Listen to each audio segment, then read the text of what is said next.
Partnership with children and young people is a critical part of SALISES' strategic approach to providing innovative and evidence-based solutions to the development challenges facing small countries, particularly those in this region. In that regard, the institutional partnership, which has evolved between the 50/50 Youth Cluster of SALISES and the Caribbean Regional Youth Council, has actually become a cornerstone of those activities, the other one being our upcoming Caribbean Child Research Conference in November.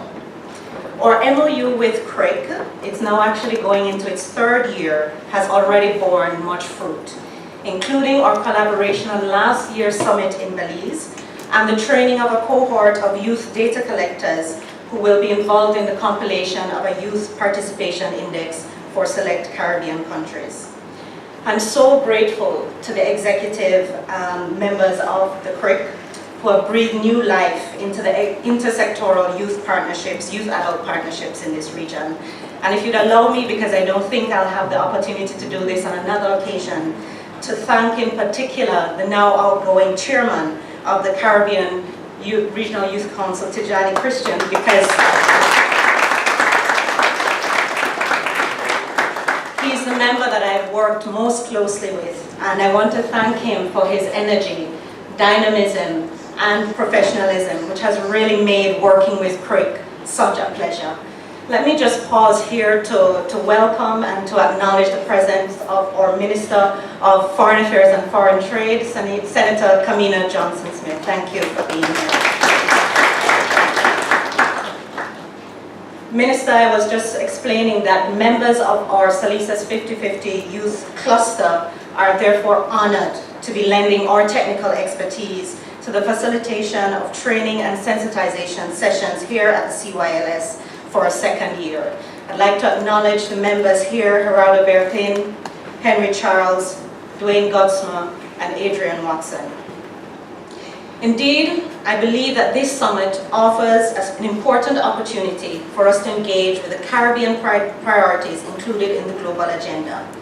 We know that in some quarters, people hold the belief that young people should, as they say, stay in their lane. That lane being allocated to those people who are following the leaders in the race. Or for that matter, there are others who believe that young people should just stay on the sidelines and be spectators of public policy processes and confine themselves to those sociocultural issues where we think young people are already excelling in culture and sports.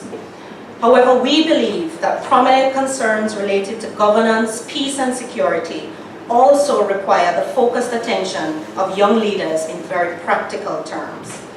Indeed, the attainment of each of our sustainable development goals requires citizen-led and youth-led mechanisms aimed at holding our governments and other stakeholders accountable for their commitments to leave no one behind.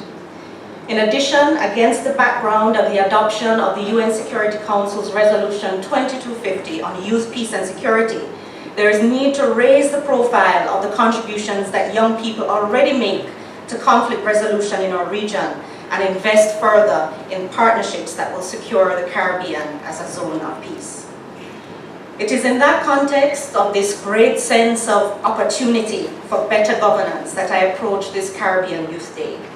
However, even as I remain excited about highlighting the positive contributions of young people, debating new strategies and action plans with you, and of course enjoying the cultural presentations this evening, I also remember with some sadness our friends and colleagues in neighboring territories who couldn't be here with us today and for whom the current prospects for celebration appear dim.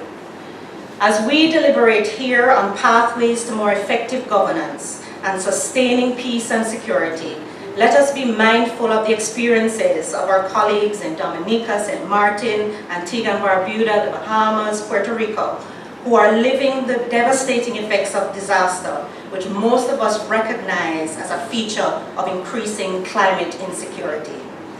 Therefore, may your deliberations here on rerouting the GPS present a holistic roadmap which recognizes the connections among the political, socio-economic, and environmental challenges facing us in the region and, of course, in the world.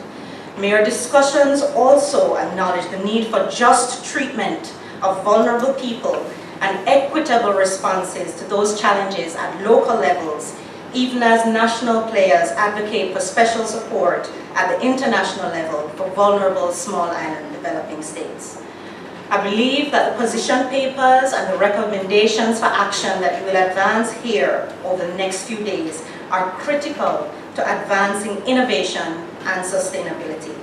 And it is with that hopeful anticipation of those recommendations and specific actions that makes this, for me, this celebration a very happy Caribbean Youth Day indeed. Thank you so much.